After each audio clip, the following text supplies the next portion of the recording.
All right, let's get right into it. Have you ever really thought about what's going on in those first few seconds after you hit the power button on your computer?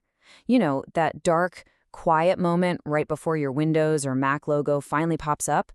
It seems like nothing's happening, but it's actually one of the most important parts of getting your computer up and running. No, it's not magic, and it's not your operating system.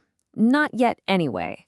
There's this hidden process, a kind of unseen pilot, that wakes up first to make sure the entire system is actually ready for flight. And every single computer out there does this, from the oldest clunky desktop to the sleekest new laptop. And honestly, the best way to wrap your head around this is with an analogy. So let's imagine your computer is a super sophisticated airplane. That little bit of software that runs in those first few seconds, that's your pilot. And that pilot has one crucial job: run a complete pre-flight check before we even think about taking off. So to really understand our modern pilot, we've got to go back in time and meet the old guard. This is BIOS, the original pilot that flew pretty much all our computers for decades. You can think of it as that seasoned, experienced captain sitting in a classic analog cockpit full of dials and switches. BIOS actually stands for Basic Input/Output System. And it's not some big, complex program. It's a tiny piece of software, we call it firmware, that lives on its own special chip right on the motherboard. When you push that power button, it's the very first thing that gets a jolt of electricity and wakes up to do its job. And that job is called the power-on self-test, or just POST for short. This is that non-negotiable pre-flight checklist. It runs down the list super fast. Engines, that's our CPU, are they working? Check. Navigation systems, our RAM, is it all there and responding? Check. And what about flight controls, our keyboard and mouse, are they connected? Check. Only when every single essential piece of hardware gives the all clear can we move on. But what happens if something fails that check? Let's say you just installed new RAM and you didn't seat it correctly. Well, our pilot isn't just going to ignore it, it sounds an alarm. The BIOS will let out a very specific pattern of beeps. We call them beep codes. And that's basically a warning siren from the cockpit telling you exactly what's wrong so you can fix it. Now, don't get me wrong. BIOS was an incredibly reliable pilot for a long, long time. But as computer technology got faster and more complex, the old analog cockpit, well, it started to show its age. It was time for a major upgrade. So say hello to the modern pilot, UEFI.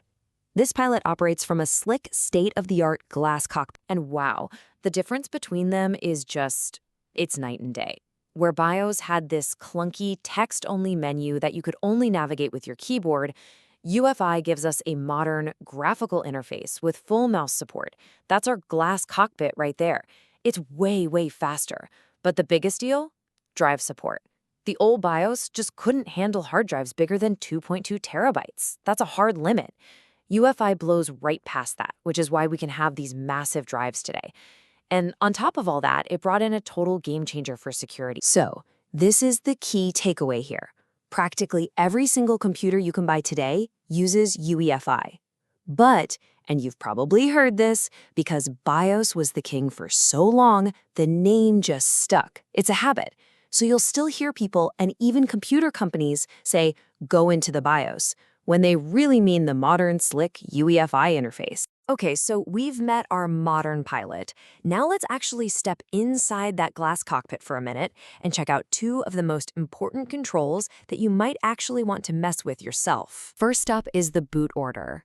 Think of this like telling the pilot which runway to take off from.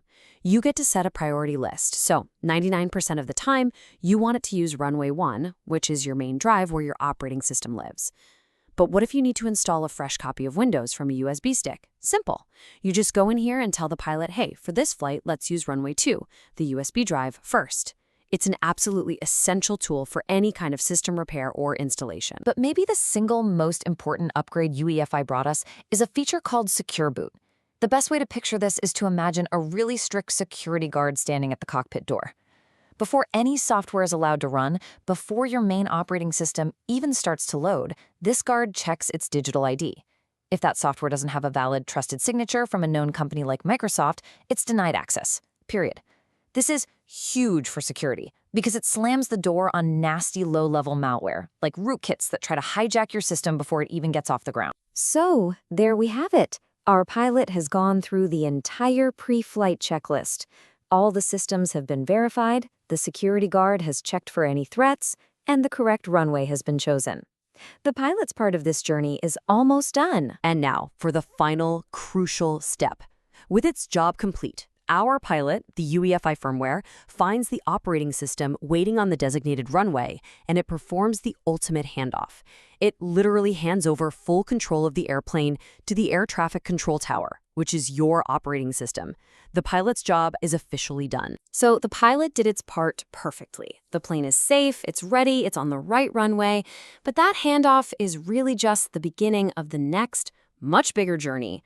How does the operating system actually grab those controls, fire up its own complex systems, and fly you all the way to your desktop? Well, that's a whole other story.